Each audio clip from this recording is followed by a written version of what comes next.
ನೋಡಿ, ಕಳೆದ ಲೋಕಸಭೆ ಚುನಾವಣೆಯಲ್ಲಿ ಯಾವ ರೀತಿ ಬಿಜೆಪಿ ಗೆಲುವನ್ನ ಸಾಧಿಸಿತ್ತು, ಈ ಬಾರಿಯೂ ಅದಕ್ಕಿಂತ ಹೆಚ್ಚಾಗಿ ಗೆಲುವನ್ನ ಸಾಧಿಸೋದಕ್ಕೆ ಎಲ್ಲಾ ರೀತಿಯ ತಂತ್ರ ಮಂತ್ರಗಳನ್ನು ರೂಪಿಸ್ತಾ ಇದೆ. ಕರೆಕ್ಟ್. ಆ ಬೆನ್ನಲ್ಲೇ ಈ ಬಾರಿ ಸುಮಾರು ಮೊದಲ ಪಟ್ಟಿಯನ್ನ ಬಿಡುಗಡೆ ಮಾಡೋದಕ್ಕೆ ಮೀಟಿಂಗ್ಗೆ, ಸಭೆಗೆ ಎಲ್ಲಾ ರೀತಿಯ ಸಿದ್ಧತೆಗಳನ್ನು ಕೂಡ ಮಾಡಿಕೊಳ್ಳಲಾಗ್ತಾ ಇದೆ. ಬಿಜೆಪಿ ಹೈಕಮಾಂಡ್ ಅಮಿತ್ ಶಾ, ನರೇಂದ್ರ ಮೋದಿ ಅವರ ನೇತೃತ್ವದಲ್ಲಿ ಈ ಒಂದು ಸಭೆಯನ್ನು ನಡೆಯುತ್ತೆ. ಪ್ರಮುಖವಾಗಿ ಈ ಸಭೆಯಲ್ಲಿ ಯಾವ ರೀತಿಯಾಗಿ, ಯಾವ ಹಂತದಲ್ಲಿ ಮತ್ತು ಯಾವ ತರನಾಗಿ ಟಿಕೆಟ್ ಅನ್ನು ರಿಲೀಸ್ ಮಾಡಬೇಕು, ಮೊದಲ ಪಟ್ಟಿಯನ್ನು ಬಿಡುಗಡೆ ಮಾಡಬೇಕು.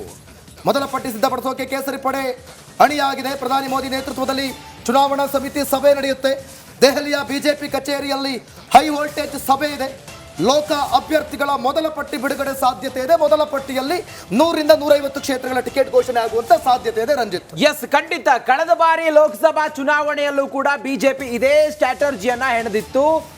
ಹಂತ ಹಂತವಾಗಿ ಟಿಕೆಟ್ ಅನ್ನ ಕೊಡುವ ಮೂಲಕ ಯಾವ ಕ್ಷೇತ್ರಗಳಿಗೆ ಅತಿ ಹೆಚ್ಚು ಜನ ಆಕಾಂಕ್ಷಿಗಳಿಲ್ಲವೋ ಆಯಾ ಕ್ಷೇತ್ರಗಳ ಹೆಸರನ್ನ ಮೊದಲು ಆ ಕ್ಷೇತ್ರಕ್ಕೆ ಅಭ್ಯರ್ಥಿಯನ್ನ ಈಗ ಹಾಕುವಂತ ಲೆಕ್ಕಾಚಾರ ಇದು. ಹೈ ವೋಲ್ಟೇಜ್ ಮೀಟಿಂಗ್ ಡೆಲ್ಲಿಯಲ್ಲಿ ನಡೀತಾ ಇದೆ.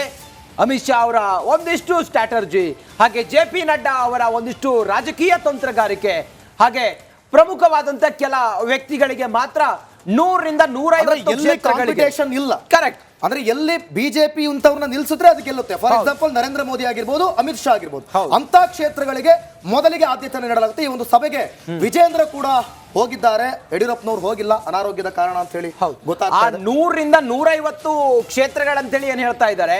ಅದರಲ್ಲಿ ನಮ್ಮ ಕರ್ನಾಟಕದ 28 ಲೋಕಸಭಾ ಕ್ಷೇತ್ರಗಳ ಪೈಕಿ ಎಷ್ಟು ಕ್ಷೇತ್ರಗಳಿಗೆ ಟಿಕೆಟ್ ಅನೌನ್ಸ್ ಆಗುತ್ತೆ ಅನ್ನೋದೇ ಭಾರಿ ಕುತೂಹಲ. ಆ ಕ್ಷೇತ್ರಗಳಿಗೆ ಟಿಕೆಟ್ ಅನೌನ್ಸ್ ಆಗಿ ಹೊಸ ಮುಖಗಳೇನಾದ್ರೂ ಪರಿಚಯ ಮಾಡ್ತಾರಾ ಅಥವಾ ಬೇರೆ ಏನಾದ್ರೂ ಲೆಕ್ಕಾಚಾರಗಳನ್ನು ಹೆಣಿತಾರ? ಮತ್ತೆ ಈಗ ನಾವು ನೋಡ್ದಂಗೆ ಈ ದಕ್ಷಿಣ ಕನ್ನಡ, ಉಡುಪಿ ಸೇರಿದಂತೆ ಇಲ್ಲಿ ಬಿಜೆಪಿ ಗೆದ್ದೇ ಗೆಲ್ಲುತ್ತೆ ಅನ್ನುವಂತ ಕೆಲ ಕ್ಷೇತ್ರಗಳಲ್ಲಿ ಆಕಾಂಕ್ಷಿಗಳ ಸಂಖ್ಯೆ ಕೂಡ ಜಾಸ್ತಿ ಇದೆ. ಮತ್ತೊಂದು ಲೆಕ್ಕಾಚಾರ ಅಂತ ಹೇಳಿದ್ರೆ ಈ ಬಾರಿ ಅತಿ ಹೆಚ್ಚು ಹೊಸ ಮುಖಗಳಿಗೆ ಆದ್ಯತೆಯನ್ನ ಕೊಡ್ತಾರೆ ಅನ್ನೋದ್ರ ಬಗ್ಗೆಯೂ ಕೂಡ ಒಂದು ಚರ್ಚೆ ಇದೆ. ಇದೆಲ್ಲವನ್ನು ಕೂಡ ಆಲ್ರೆಡಿ ಒಂದು ಹಂತಕ್ಕೆ ಬಿಜೆಪಿ ರಾಜ್ಯಾಧ್ಯಕ್ಷರಾದಂತ ವಿಜೇಂದ್ರ ಅವರು ಹೋಗಿದ್ದಾರೆ. ಅವರು ಹೋಗಿದ್ದಾರೆ ಅಂತಂದ್ರೆ ಏನಾದ್ರೂ ಒಂದು ಲೆಕ್ಕಾಚಾರವನ್ನ, ಒಂದು ಐಡಿಯಾಲಜಿಗಳನ್ನ ತಗೊಂಡು ಬರ್ತಾರೆ ಅಂತ ಒಂದು ರಿಪೋರ್ಟ್ ಅನ್ನ ಕೊಟ್ಟಿರ್ತಾರೆ. ರಾಜ್ಯದಲ್ಲಿ ಇಂಥವರಿಗೆ ಟಿಕೆಟ್ ಕೊಟ್ರೆ ಬಿಜೆಪಿಗೆ ಅನುಕೂಲ ಆಗುತ್ತೆ, ಮತ್ತೆ ಕಮ್ಯುನಿಟಿ ವೈಸ್ ಮತ್ತೆ ಎಲ್ಲ ಜಾತಿ ಲೆಕ್ಕಾಚಾರ ಇದೆಲ್ಲವನ್ನು ಕೂಡ ಒಂದು ಶಿಸ್ತುಬದ್ಧವಾಗಿ ಒಂದು ಸರ್ವೆ ಮಾಡಿದೆ. 400 ಕ್ಷೇತ್ರಗಳಿಗಿಂತ ಅಧಿಕವಾಗಿ ಗೆಲ್ಲಬೇಕು ಅಂತ ಅಂದ್ಕೊಂಡಿದ್ದಾರೋ ಅದೇ ರೀತಿ ಕರ್ನಾಟಕ ಕೂಡ ಬಹಳ ಪ್ರಮುಖ ಆಗುತ್ತೆ. 28ಕ್ಕೆ 28 ಕ್ಷೇತ್ರವನ್ನ ಗೆಲ್ಲುವಂತ ನಿಟ್ಟಿನಲ್ಲಿ ಯಾವ ರೀತಿ ವಿಜೇಂದ್ರ ಅವರು ಐಡಿಯಾಲಜಿನ ತಗೊಬಂದು ಇಲ್ಲಿ ಅಪ್ಲೈ ಮಾಡ್ತಾರೆ, ವಿಧಾನಸಭೆ ಚುನಾವಣೆ ರೀತಿಯಲ್ಲಿ ಈ ಬಾರಿಯೂ ಕೂಡ ಹೊಸಬರಿಗೆ ಮಣೆ ಹಾಕಬಹುದಾ, ಎಕ್ಸ್ಪೆಕ್ಟ್ ಮಾಡಬಹುದಾ ರಂಜಿತ್? ಖಂಡಿತವಾಗ್ಲೂ ಕೂಡ ನಟೇಶ್ ಇದ್ದಾರೆ, ನಮ್ಮ ದೆಹಲಿಯ ಪ್ರತಿನಿಧಿ ನಟೇಶ್ ಈಗ ಲೈವ್ ಕನೆಕ್ಟ್ ಆಗಿದ್ದಾರೆ. ನಟೇಶ್, ಭಾರಿ ಮಹತ್ವದ ಸಭೆ ಇದು, ಮೇಜರ್ ಮೀಟಿಂಗ್ ಇದು.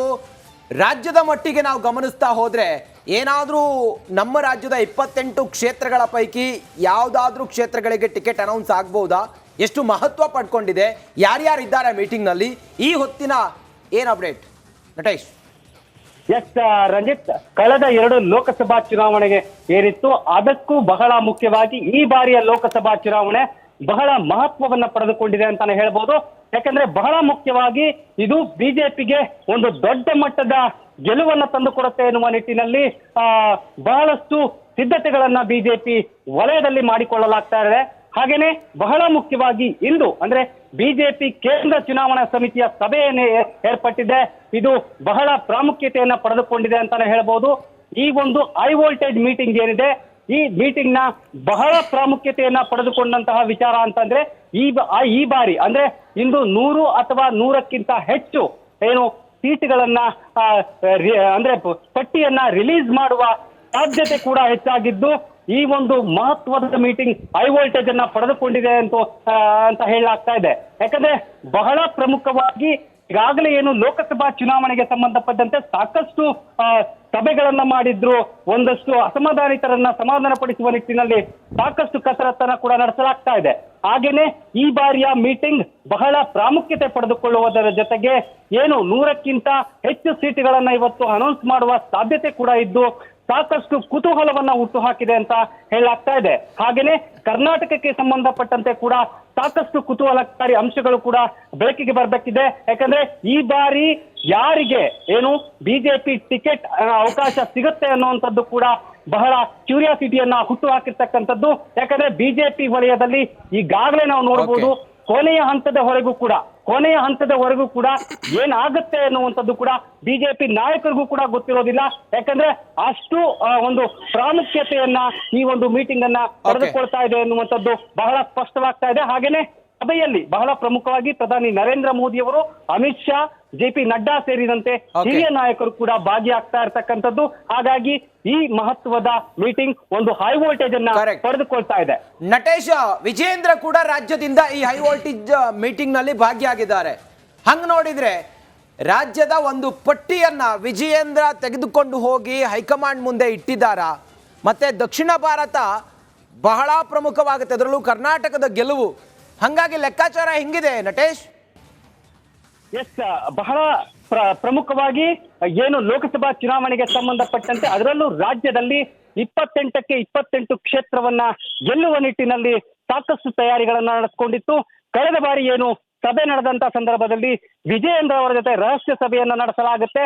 ಆ ಸಭೆಯಲ್ಲೂ ಕೂಡ ಒಂದು ವರದಿಯನ್ನ ತರಿಸಿಕೊಳ್ಳುವ ಎಲ್ಲಾ ಪ್ರಯತ್ನವನ್ನ ಮಾಡ್ತಿದ್ದಾರೆ. ಆ ವರದಿಯ ನಂತರದಲ್ಲಿ ಮತ್ತೊಂದು ವರದಿಗೆ ಏನು ವಿಜಯೇಂದ್ರ ಅವರಿಗೆ ಸೂಚನೆ ಕೊಟ್ಟಿದ್ರು. ಇದೇ ವಿಚಾರವನ್ನ ರಿಪಬ್ಲಿಕ್ ಕನ್ನಡ ಹಿಂದೆ ಕೂಡ ಬ್ರೇಕ್ ಮಾಡಿತ್ತು. ತದನಂತರದಲ್ಲಿ ಇಂದು ಕೂಡ ಆ ವರದಿಯನ್ನು ತಂದಿದ್ದಾರೆ ಎನ್ನುವಂತಹ ಒಂದಷ್ಟು ಮಾಹಿತಿಗಳು ಕೂಡ ಲಭ್ಯ ಆಗ್ತಾ ಇರ್ತಕ್ಕಂಥದ್ದು. ಆ ವರದಿಯಲ್ಲಿ ಏನು ಪಟ್ಟಿಯನ್ನು ತಂದಿದ್ದಾರೆ ಅಂದ್ರೆ ಲೋಕಸಭಾ ಚುನಾವಣೆಗೆ ಸಂಬಂಧಪಟ್ಟಂತೆ ವರದಿಯನ್ನ ಏನು ಈ ಹಿಂದೆ ಕೂಡ ಕೇಳಿದ್ರು, ಆ ವರದಿಯನ್ನ ತಂದಿದ್ದಾರೆ ಎನ್ನುವಂತಹ ಮಾಹಿತಿ ಕೂಡ ಸಿಗ್ತಾ ಇದೆ. ಹಾಗೇನೆ ಆ ವರದಿಯಲ್ಲಿ ಬಹಳ ಪ್ರಮುಖವಾಗಿ ಏನು ಲೋಕಸಭಾ ಚುನಾವಣಾ ಆಕಾಂಕ್ಷಿಗಳೇನಿದ್ದಾರೆ ಅವರ ಸಾಧಕ ಬಾಧಕಗಳಿರ್ಬೋದು, ಅದೇ ಕ್ಷೇತ್ರವಾರು ವಿಂಗಡಣೆಗಳೇನಿದೆ ಅದರ ಎಲ್ಲಾ ಸಮೀಕ್ಷೆಯನ್ನ ನಡೆಸಿರ್ತಕ್ಕಂತಹ ವರದಿ ಕೂಡ ಇದೆ ಎನ್ನುವಂಥದ್ದು ಒಂದಷ್ಟು ವಿಚಾರಗಳು ಕೂಡ ಗೊತ್ತಾಗ್ತಾ ಇರ್ತಕ್ಕಂಥದ್ದು.